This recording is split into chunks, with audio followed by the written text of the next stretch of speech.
Hola, a continuación exponeré mi presentación sobre el segundo capítulo de Gregory Mawin, Pensando como economista. Esta presentación se divide en 4 títulos y cada título pues tiene su subtítulo. Primer título, los economistas como científicos. En este se dividen los siguientes subtítulos como había mencionado anteriormente. 1. Método científico. En este concepto se habla sobre la observación y la teoría, en donde se trata de resumir en que, aunque la teoría siempre nos indique algo positivo o nos enseña algo que comprobemos, hay que tratar de buscar la manera de encontrar errores, es decir, observando y analizando, vamos cambiando, mejorando la teoría.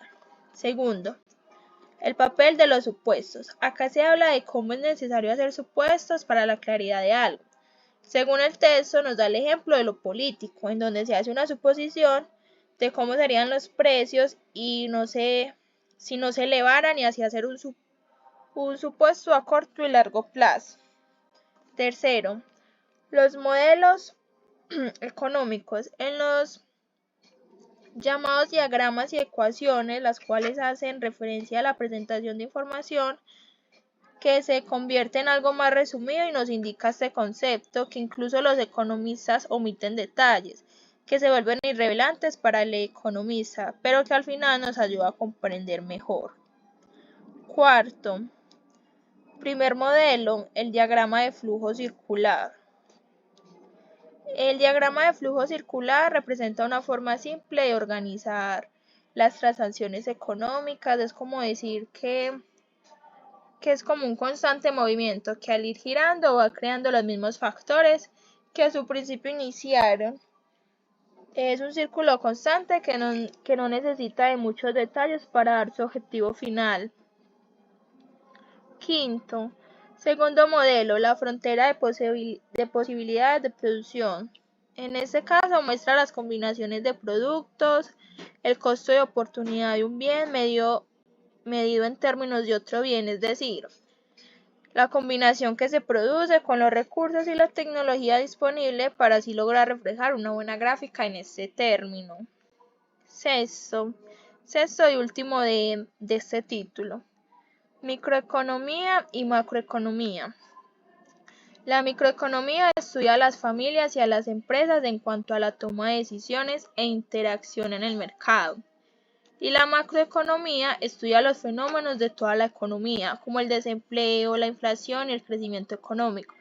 Y ambos conceptos van de la mano, ya que los cambios de la economía muestran las decisiones de la sociedad, pero ambos son estudios distintos que resuelven diferentes preguntas. Segundo título, los economistas como asesores políticos. De este tema se subdivide lo siguiente. 1. El análisis informativo frente al análisis positivo.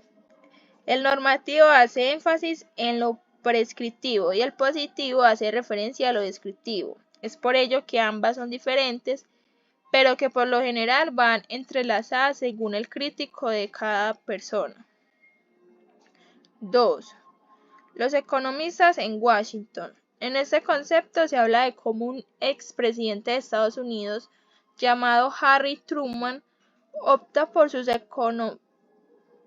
sus economistas eligieran un lado, es decir, que le dieran una respuesta concreta que los llevara a una sola decisión. Pero conociendo el texto del primer capítulo nos damos cuenta que en todos los casos se aplica el principio de disyuntiva, y esto era lo que ocurría con dicho presidente, el no sentirse seguro de cuál era el paso correcto, pero si le daban una sola opción desconfiaba de igual modo. Tercero, ¿por qué no siempre se sigue el consejo de los economistas? En este caso se podría decir que el economista no es a quien se le hace referencia en un acto político, lo que podríamos llamar democracia, que es como en el momento en el que el texto nos muestra que el presidente recurre a todos sus asesores de diferentes departamentos para que sean ellos quienes le den otra perspectiva de lo que a un principio dio el economista. Se diría en este caso que el economista habla de maneras diferentes que no podrían llegar coherente al público emisor de la política. Y es por ello que se hacen múltiples de opiniones diferentes frente al mismo caso.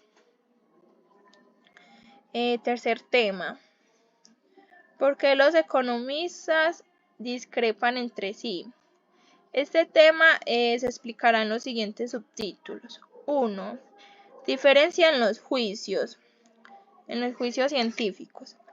En este punto hablamos de lo mencionado al principio de esta exposición y es el por qué los economistas tienen tanta discrepancia entre ellos mismos y entre los científicos. Estos porque tienen opiniones diferentes, situaciones de ver el análisis diferente, pero que al final ambas de las teorías que diga tanto los economistas como los científicos van a llevar a una y es el de lograr entender y razonar sobre lo que debatieron y analizaron frente a un tema determinado, donde cada uno expone su idea, su argumento, y en donde sí habrán diferencias, pero las cuales cada uno llegará al mismo objetivo, guiándose desde su conocimiento personal y profesional.